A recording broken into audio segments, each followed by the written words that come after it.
La gracia de nuestro Señor Jesucristo, el amor de Dios y la comunión del Espíritu Santo estén con todos nosotros en esta Nochebuena.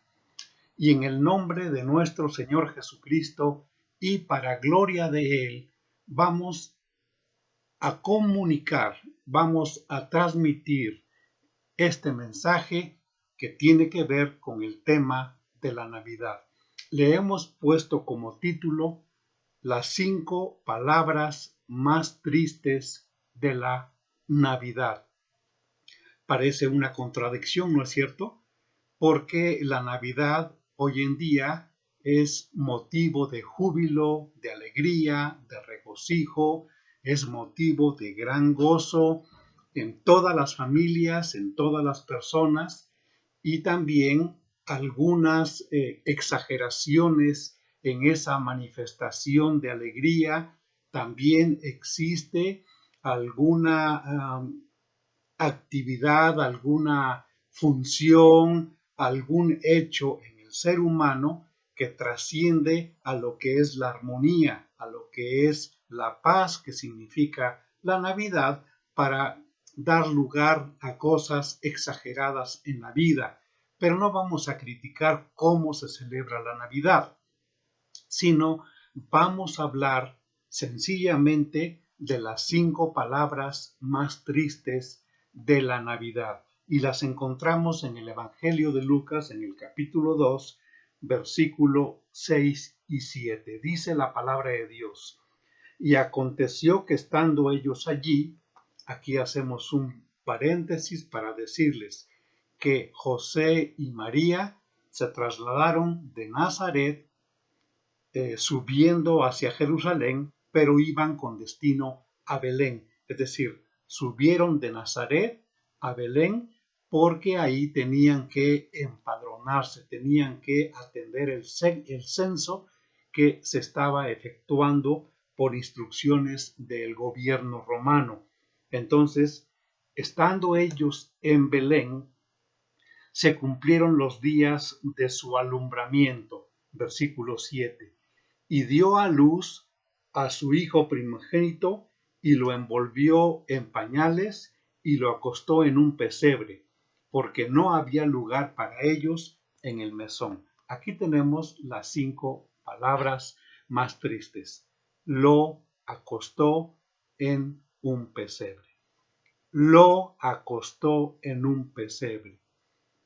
Padres, madres, personas en general que han sido felices porque ha nacido alguna niña, algún niño dentro del seno de la familia o con los familiares más cercanos o parientes más cercanos, pero que han tenido ustedes la oportunidad de mostrar el gozo, la alegría porque un ser ha venido a este mundo. Pero yo les pregunto, ¿quién de ustedes, bien nacido, le gustaría saber o ver o saber con un poco de anticipación que esa persona que va a nacer y que va a ser motivo de júbilo para ustedes en la familia, les informaran que iba a nacer en un pesebre? O que la madre y el padre no sabían con precisión dónde pondrían al niño o a la niña cuando ésta naciera. Lo primero que uno se pregunta es, ¿no hay 9 meses para el parto? Para que cuando venga el alumbramiento ya esté uno preparado con una cuna, con un colchoncito, con unas cobijas puestas para que se puedan recostar al bebé. No hay cierto cuidado por parte de la madre y por parte del padre de prepararse para cuando venga el bebé que va a nacer.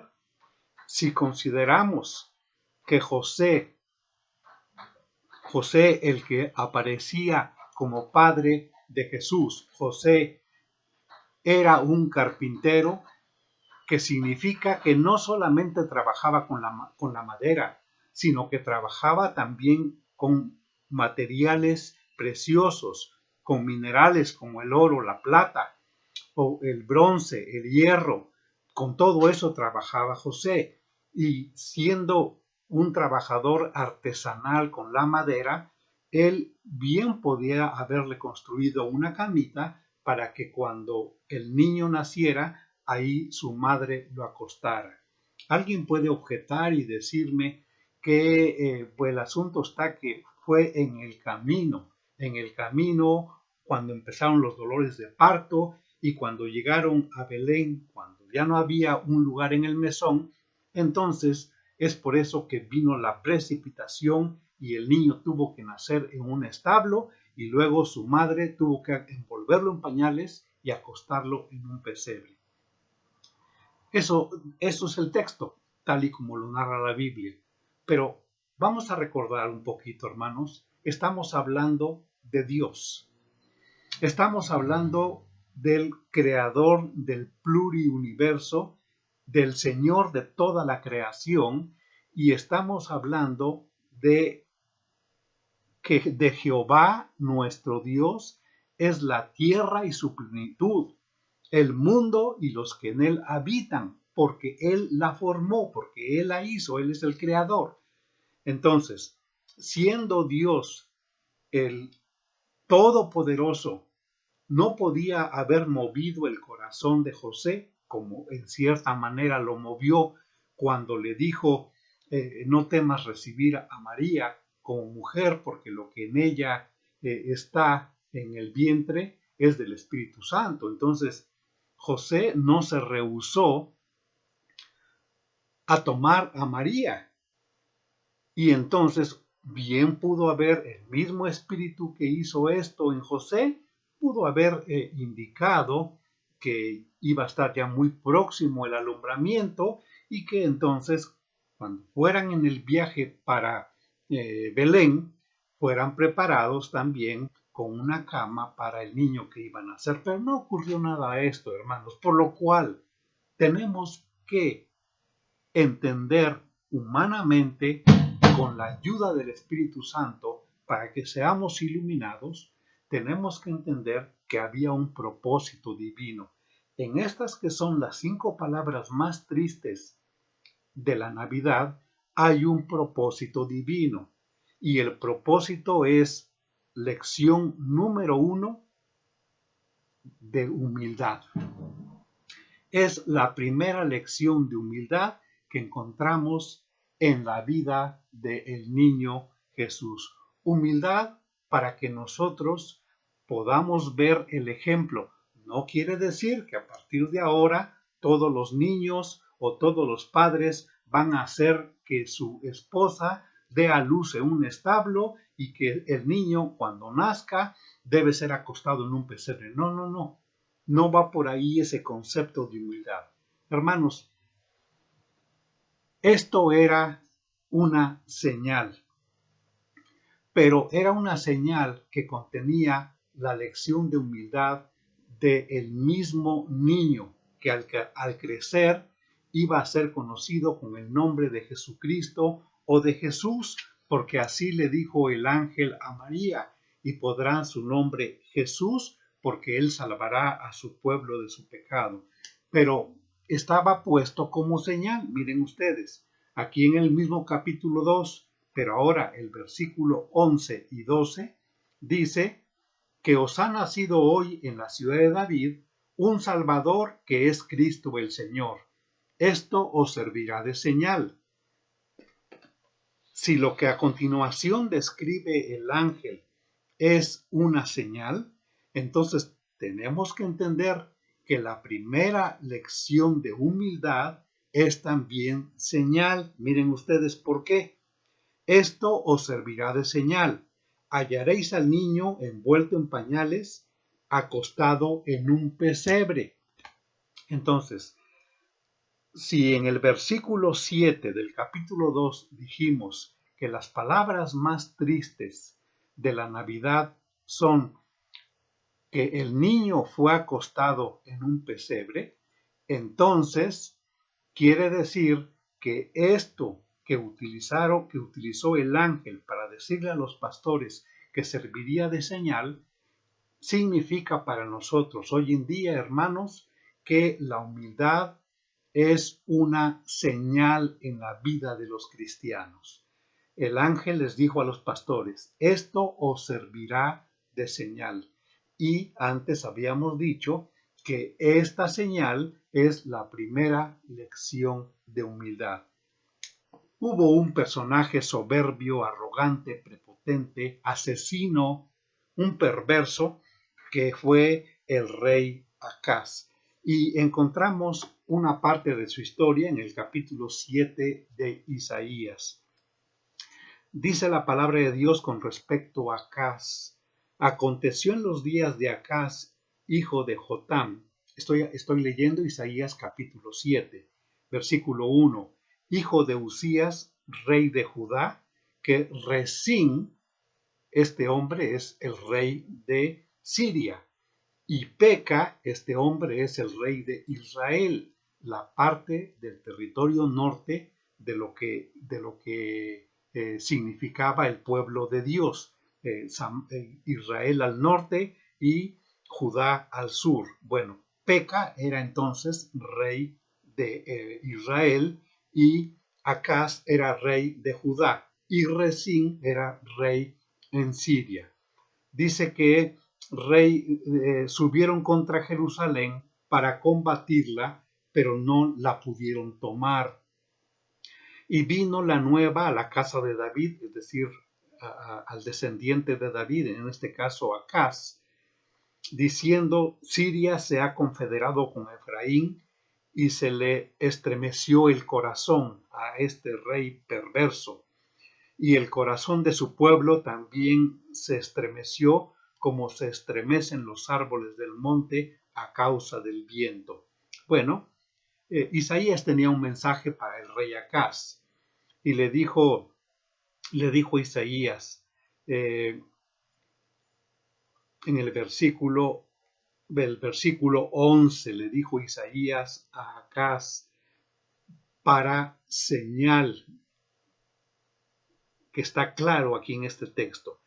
Habló también Jehová a Acaz diciendo, pide para ti señal de Jehová tu Dios, demandándola ya sea de abajo en lo profundo o de arriba en lo alto. Entonces Isaías, por mandato de Dios, le dice a Acaz, pide para ti señal. Y el versículo 12 es la respuesta. Y respondió Acaz, no pediré y no tentaré a Jehová. No pediré señal y hipócritamente dice, no tentaré a Jehová. La historia de este hombre es una historia realmente perversa. Fue un rey malo en el pueblo de Judá, de lo que es el territorio de Judá, que era el reino del sur de todo el pueblo de Dios. Entonces, este hombre, cuando escucha de Isaías, que le dice, usted tranquilo porque esa confederación de reyes que hay de Siria, que es Resín, con Israel, que es el rey Peca, eso no va a prosperar porque yo voy a estar contigo, pero yo quiero que mi pueblo tenga confianza en mí. No va a ocurrir ninguna catástrofe si ustedes confían en las palabras que yo les digo. Y si tú, Acaz, no tienes la confianza suficiente, pídeme una señal. Hermanos, ¿de qué manera Dios quería que este hombre, por un momento en su vida, tuviera confianza y fe en nuestro Dios para que él dijera, Señor, ciertamente, si tú dices que va a estar con nosotros, así sea, Señor, creo firmemente que tú estarás con nosotros. Pero conociendo Dios la dureza de ese corazón, le dijo, bueno, mira hacia lo alto, hacia el cielo, hacia las estrellas, todo lo que hay en el cielo, pídeme una señal de arriba. O pídeme una señal de abajo, si tú quieres que yo abra la tierra y que surjan fuego, que surja agua, lo que tú quieras. Dime qué señal quieres de arriba del cielo o de abajo de la tierra y yo la voy a hacer. Y este hombre dijo, no pediré señal y no tentaré a Jehová. Y decimos que hipócritamente lo dijo porque no es que de veras tuviera confianza en Dios, no la tenía. La prueba está que se apoyó mejor con el rey de Asiria para que lo liberaran de este gran conflicto que se avecinaba sobre él. Pero bueno, el asunto está que este hombre despreció la señal que el profeta Isaías le ofreció por parte de Dios. Y por eso dice la palabra de Dios. Dijo entonces Isaías, oíd ahora, casa de David, ¿os es poco el ser molestos a los hombres, sino que también lo seáis a mi Dios? Se está refiriendo a Acaz también, principalmente. Por tanto, el Señor mismo os dará señal. He aquí, la Virgen concebirá y dará a luz un hijo y llamará su nombre Emmanuel. Aquí la señal no es fue acostado en un pesebre. No es la señal que el ángel le dijo a los pastores, hallaréis al niño envuelto en pañales y acostado en un pesebre. No es esa señal. Aquí la señal es una persona, es el niño Jesús, es Jesucristo. Y esta señal, dijo el profeta Isaías, la Virgen concebirá y dará a luz un hijo y llamará su nombre Emmanuel. Esta señal la despreció el rey Acaz. Hermanos, la humildad sigue siendo una señal que caracteriza a los hijos de Dios, a los que somos seguidores de Jesucristo. Por eso es que en el Evangelio de Lucas, y volvemos otra vez, disculpen que los traiga de un lado para otro, en el Evangelio de Lucas encontramos nosotros en el mismo capítulo 2, pero ahora en el capítulo 2, pero ahora en el versículo 34. Y aquí el niño está siendo presentado en el templo y un personaje muy importante en la historia de la Navidad, que es Simeón, está bendiciendo al niño y le dice a su madre María, he aquí, el niño, está puesto para caída y para levantamiento de muchos en Israel, y para señal que será contradicha. El niño está puesto para señal que será contradicha. Pero también agrega el escritor Lucas que está puesto para caída y para levantamiento de muchos en Israel. Así es la vida cristiana, hermanos. Hoy en día, el concepto de humildad sigue siendo una contradicción en donde quiera que se le presenta el mensaje a la gente, a las personas, de que debemos ser humildes, entonces se presenta la contradicción. Hermanos, ciertamente no hay universidades en donde nos enseñen a ser humildes. No hay ningún colegio, ninguna escuela en donde yo pueda aprender humildad. Sin embargo, la humildad sí es algo que yo debo aprender, pero lo debo aprender del maestro de maestros, del único maestro que es Jesucristo, nuestro Salvador. Él lo dijo en el capítulo 11, versículo 29 del Evangelio de San Mateo con estas palabras: llevad mi yugo sobre vosotros y aprended de mí, que soy manso y humilde de corazón, y hallaréis descanso para vuestras almas.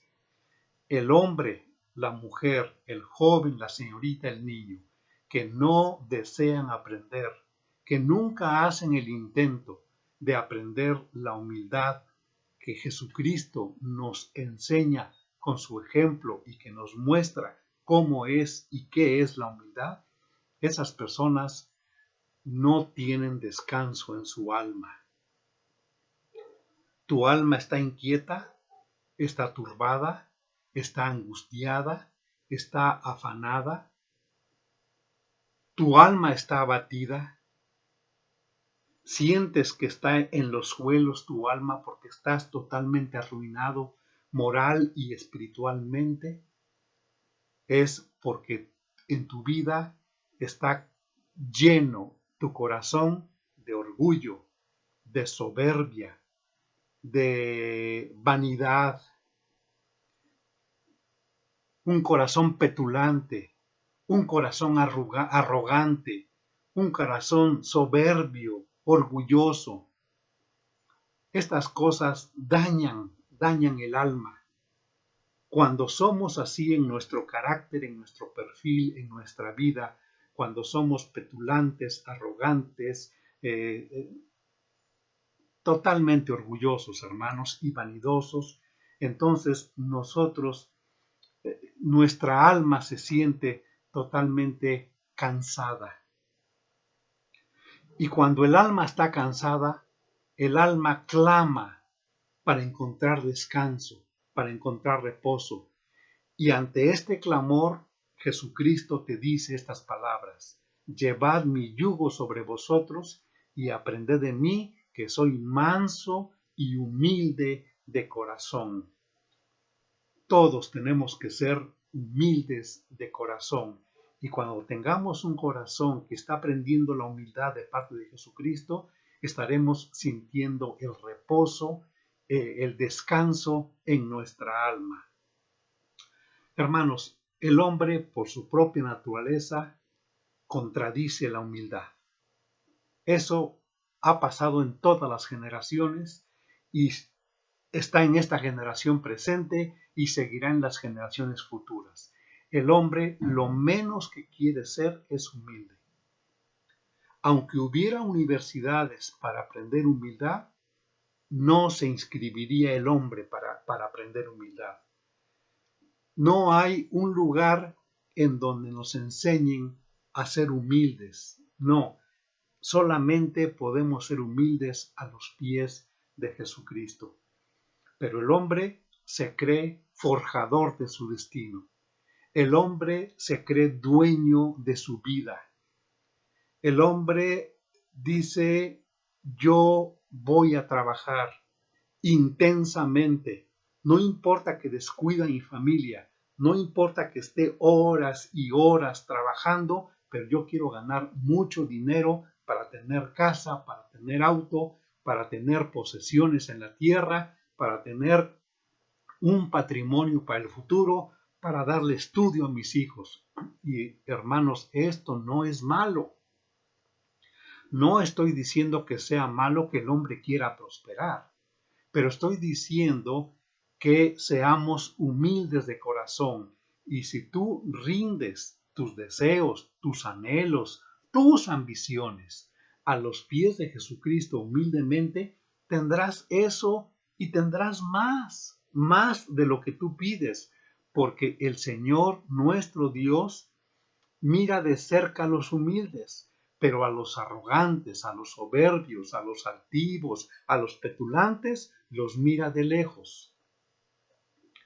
Por eso es que Jesucristo, siendo Dios, siendo el creador de la tierra y del cielo y de todas las cosas que existen, aun las que no vemos, Jesucristo, el niño Jesús, fue acostado en un pesebre como señal de humildad. Por eso el ángel le dijo a los pastores: hallaréis a un niño que es rey, que es Dios, que es el Señor de los señores, pero lo van a hallar con una señal de demostración de humildad, lo van a hallar acostado en un pesebre. Así que vayan a buscar esta señal. Vayan a encontrar esta señal que yo les estoy dando. Y ustedes también sean humildes cuando contemplan al Rey de Reyes que ha nacido y lo contemplen humildemente acostado en un pesebre. Dios podía haberle dicho a Pilato, Pilato, a partir de este mes tienes vacaciones en Roma y te me largas de este palacio porque aquí va a nacer mi hijo. O podía haberle dicho a Herodes, Herodes, agarra tus tiliches y lárgate del palacio porque aquí voy a hacer que nazca mi hijo. Pero no. El Rey de Reyes, el Señor de Señores, el Dios Todopoderoso, que como dice el Evangelio de Juan, capítulo 1, versículo 1, el Verbo era con Dios y el Verbo era Dios. Luego el versículo 14 dice, y aquel Verbo fue hecho carne y habitó entre nosotros. Y su primera habitación fue un establo y fue un pesebre su cama. Señal de humildad. Los ángeles, el ángel, cuando mandó a los pastores a buscar al niño que había nacido, les dio la señal de humildad. ¿En dónde iba a estar el niño? Acostado en un pesebre. Simeón, cuando bendijo al niño, lo tuvo en sus brazos, dijo, este está puesto para señal que será contradicha. Y cómo no, hermanos, el hombre le gusta todo menos ser humilde. Porque la humildad es carácter de la vida cristiana. Aprendemos de Jesucristo, nuestro Maestro, nuestro Salvador, nuestro Redentor, nuestro Dios. Aprendemos de Él a ser mansos y humildes de corazón. El hombre fue creado, hermanos, del polvo de la tierra, dice la palabra de Dios. Sin embargo, cuando leemos en Génesis, en el capítulo 2, dice que el versículo 7, Génesis 2:7, entonces Jehová Dios formó al hombre del polvo de la tierra y sopló en su nariz aliento de vida y fue el hombre un ser viviente.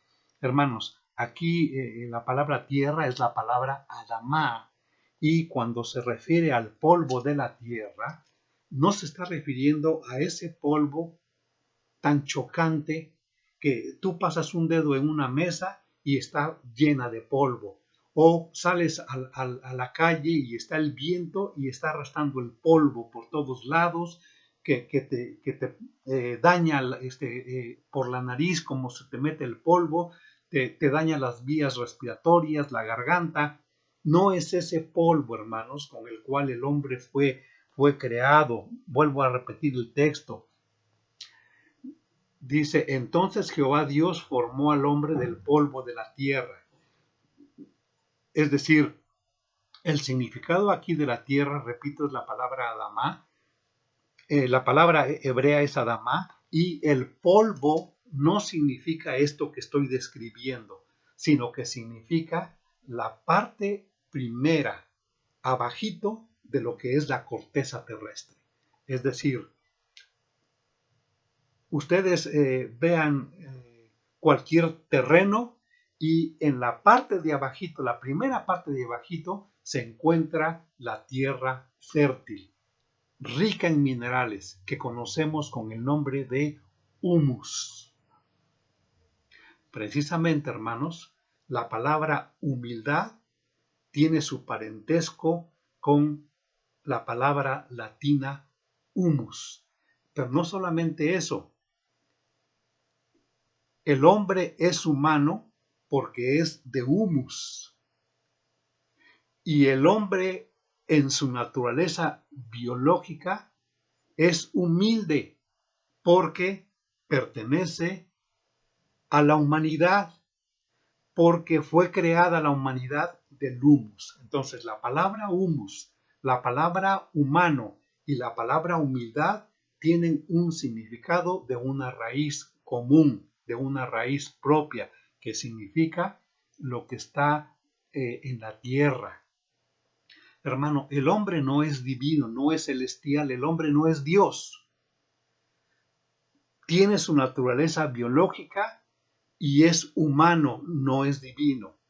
Pero cuando nosotros atendemos a ese carácter biológico de nuestra creación, que es la humanidad y que por lo tanto debemos ser humildes, buscando a Jesucristo, acercándonos a Él, que es la señal que nació en Belén, este niño Jesús que nos dio lección de humildad, entonces nosotros aprendemos a vivir humildemente en donde hay una supremacía del espíritu en contra de la carne. La carne no quiere vivir humildad. Al contrario, quiere la arrogancia, la soberbia, la petulancia, quiere la vanidad, quiere el orgullo. Eso lo quiere la carne. Es decir, contradice a la naturaleza biológica. La carne, nuestra carne, contradice a la naturaleza biológica de que somos humus, somos humanos y por lo tanto debemos ser humildes. Ahí está la contradicción. Pero el hombre hoy en día y siempre se ha creado forjador de su propio destino. Dice él, todas las circunstancias adversas que no son de felicidad, que son de tristeza, que son de pobreza, no son reales, solo existen en tu mente, son muros que están en tu mente y tú puedes derribar esos muros y ser completamente feliz. Tú puedes derrumbar esos muros que solamente están en tus mentes porque no son reales y entonces puedes inclusive ser rico, pero tienes tú que decidirte.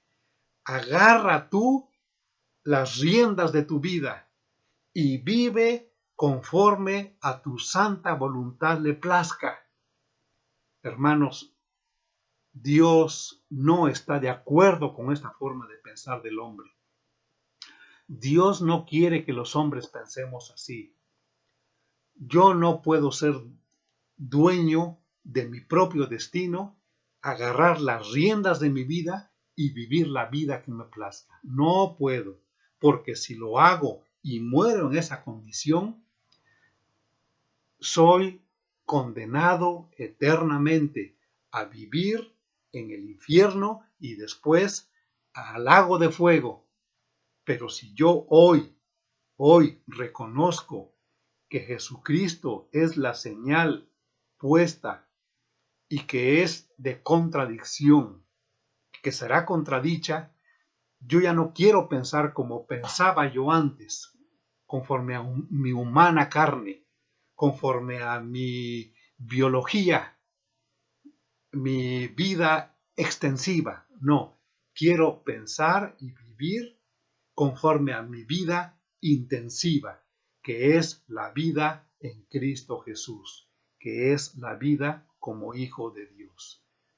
Sea esta reflexión de Navidad para recordar las 5 palabras más tristes de la Navidad.